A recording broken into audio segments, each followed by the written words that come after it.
Last of the airships? A legutolsó léghajó?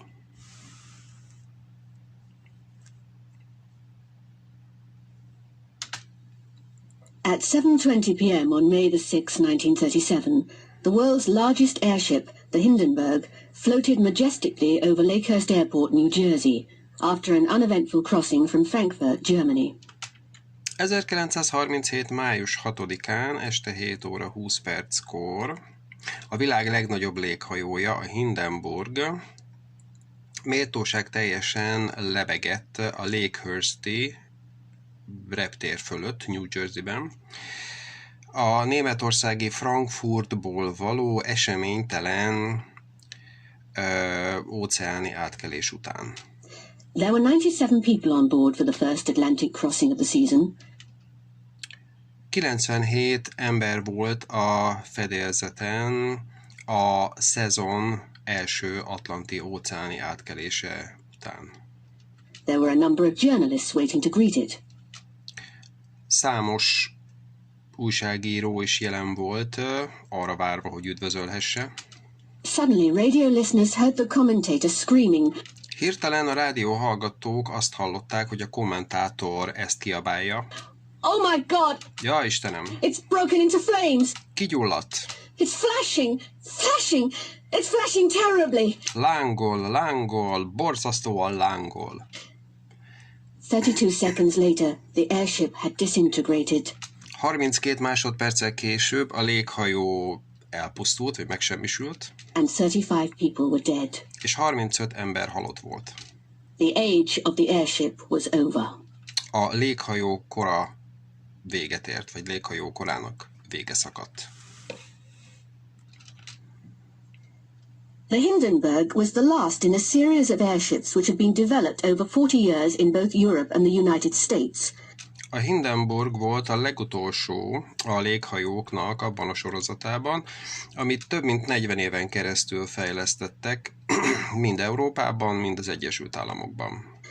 They were designed to carry passengers and cargo over long distances. Arra tervezték őket, hogy utasokat és szállítmányokat, teherszállítmányokat szállítsanak nagy távolságokra. The Hindenburg could carry 50 passengers accommodated in 25 luxury cabins with all the amenities of a first-class hotel. A Hindenburg 50 utast tudott szállítani, akiket 25 luxuskabinban szállásoltak el, amik egy első osztályú hotel minden kényelmével rendelkeztek. All the cabins had hot and cold water and electric heating. Minden kabinnak volt hideg és meleg vize és elektromos fűtése. There was a dining room, a bar, and a lounge with a dance floor and a baby grand piano. Volt ebédlő, bár és egy pihenő helység, táncparkettel és egy kisebb hangversenyzongorával.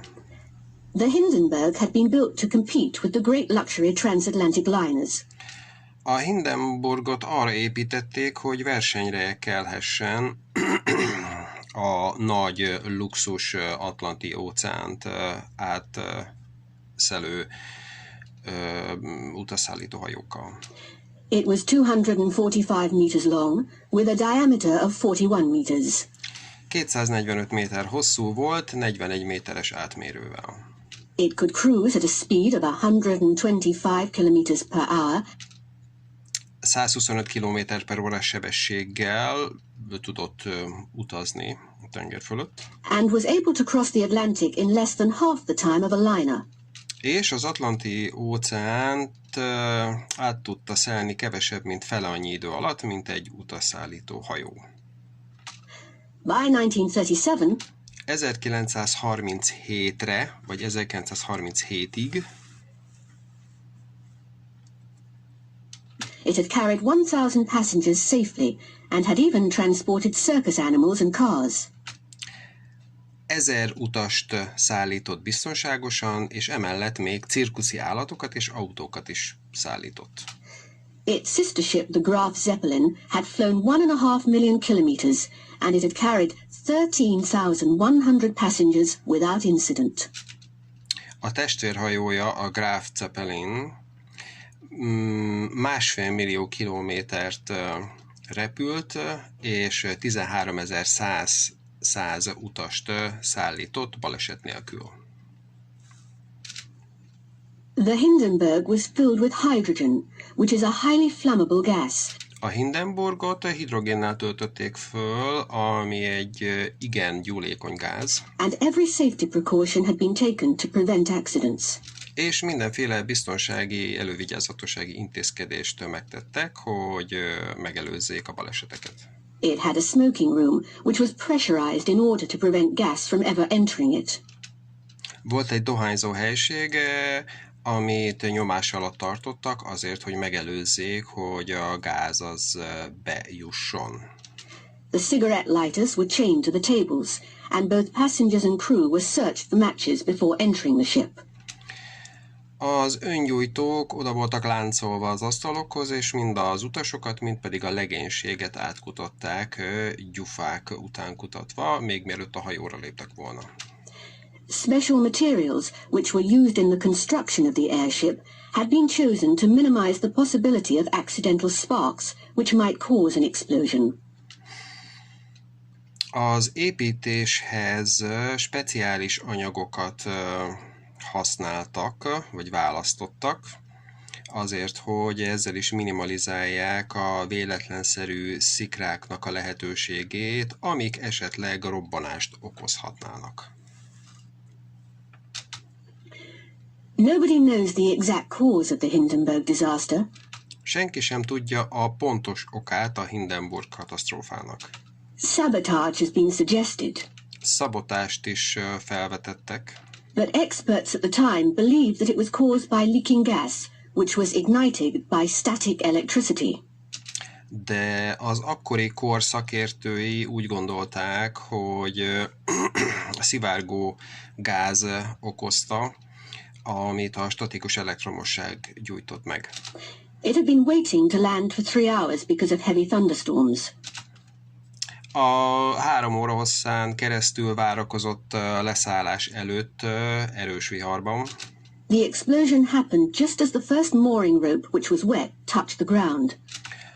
A robbanás akkor történt, amikor a legelső horgonykötelet, ami nedves volt, ledobtak, és éppen megérintette a földet, a talajt. Observers saw the first flames appear near the tail. A megfigyelők látták, hogy a lángok a farokhoz közel csaptak föl, And they began to spread quickly along the hull. és ezek nagyon gyorsan terjedtek a hajótest mentén. There were a number of flashes as the hydrogen-filled compartments exploded. Számos robbanás volt, ahogy a hidrogénnal töltött rekeszek felrobbantak. The airship sank to the ground. A léghajó lesüllyedt a talajszintre. The most surprising thing is that 62 people managed to escape. A legmeglepőbb dolog az, hogy 62 embernek sikerült megmenekülnie.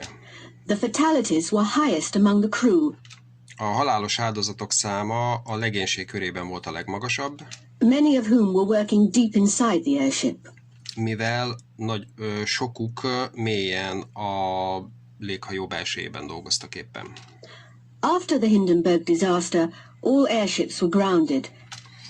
A Hindenburg katasztrófa után az összes léghajót a földre parancsolták, And until recently, they have never been seriously considered as a commercial proposition. és egészen az utóbbi időkig senki sem tekintett úgy rájuk, mint komoly gazdasági vagy üzleti lehetőségre.